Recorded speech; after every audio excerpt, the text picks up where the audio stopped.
Assalamu alaikum everyone. Welcome to my favorite part. আপনাদেরকে স্বাগতম।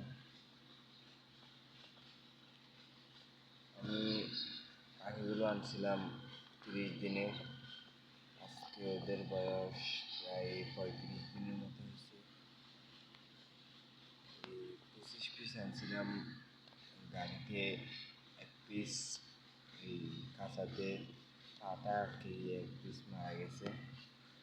আর 24 piece আছে, 24 পিসে 3টা আছে ছেলে, আর বাকিগুলো আছে মেয়ে। আসলে ভিডিও দেখছি অনেকজন এই কয়েক পাখি দিয়ে শুরু হয়েছে, তাই দেখতে চাচ্ছি যে হতে পারে নাকি আল্লাহ বসে আল্লাহ যদি করতে চাই তাহলে অবশ্যই হবে।